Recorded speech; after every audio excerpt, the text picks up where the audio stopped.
जब कोई शख्स मस्जिद में आए और फ़जर की जमात खड़ी हो तो आया वो सुन्नतें अदा करे या ना करे। इसके बारे में उलमा किराम के दो गिरोह हैं। एक गिरोह के नज़दीक ये जायज़ नहीं है कि वो मस्जिद में आए, जमात खड़ी हो तो वो सुन्नतें अदा ना करे, उसे सुन्नतें अदा करना जायज़ नहीं है। दलील उनकी ये है कि हज़रत सैयदना अबू हुरैरा रज़ियल्लाहु ताला अन्हु फरमाते हैं, नबी करीम सल्लल्लाहु अलैहि वसल्लम ने इरशाद फरमाया कि जब तुम मस्जिद में आओ और फ़जर की जमात खड़ी हो तो तुम्हें कोई और नमाज अदा करना जायज़ नहीं है, यानी जमात में मिलने के सिवा कुछ और अदा ना करें। इसी तरह एक आदमी मस्जिद में आया और जमात खड़ी थी तो उस शख्स ने आकर बिल्कुल जमात के पीछे खड़े होकर सुन्नतें शुरू कर दी तो नबी करीम सल्लल्लाहु अलैहि वसल्लम ने 3 मरतबा उसे फ़रमाया कि तुम क्या 4 रकतें अदा कर रहे हो। इसी तरह एक और शख्स की रिवायत मिलती है कि वो आया और नमाज के बिल्कुल पीछे, जमात के पीछे खड़ा होकर वो नमाज अदा करने लगा सुन्नतें। तो नबी करीम सल्लल्लाहु अलैहि वसल्लम ने सलाम फेरने के बाद फ़रमाया कि तुम किस को जमात शुमार करते हो, जो अलग से पढ़ी है वो तुम जमात शुमार करते हो या जो हमारे साथ तुमने अदा की है उसको जमात शुमार करते हो नमाज। तो इन तमाम रिवायात से पहला गिरोह यह दलील पकड़ता है कि अगर मस्जिद में आदमी आए और फ़जर की जमात खड़ी हो तो फिर उसे सुन्नतें अदा करना जायज़ नहीं है।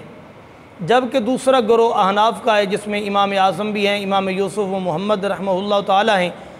आप फरमाते हैं कि अगर आदमी मस्जिद में आए और जमात खड़ी हो और उसने सुन्नतें अदा ना की हों तो वो बिल्कुल जमात के पीछे खड़ा होकर सुन्नतें अदा ना करे, बल्कि मस्जिद के किसी कोने में, किसी साइड में दूर होकर सुन्नतें अदा कर ले। क्योंकि अफजल तरीका तो यह है कि अपने घर में सुन्नतें अदा करके आएँ। जो आक़ा करीम ने फरमाया कि अपने घरों में भी कुछ न कुछ नमाज अदा किया करो, अपने घरों को कब्रस्तान ना बनाओ, क्योंकि कब्रस्तानों में नमाज़ें अदा नहीं होती, तो अपने घरों को कब्रस्तान नहीं बनाओ बल्कि कुछ न कुछ नमाज़ पढ़ें। तो नबी पाक सल्लल्लाहु अलैहि वसल्लम की सुन्नत मुबारक भी यही है कि आप सुन्नतें अपने घर में अदा करके आते थे। तो लिहाजा बेहतर तरीका तो यह है कि सुन्नतें अपने घर में अदा करके हम आएँ। लेकिन अगर कोई आ जाए और जमात खड़ी हो तो उसे किसी कोने में, किसी साइड में खड़े होकर सुन्नतें अदा करना जायज़ हैं और फिर वो जमात में शरीक हो जाए। इसकी दलील क्या है?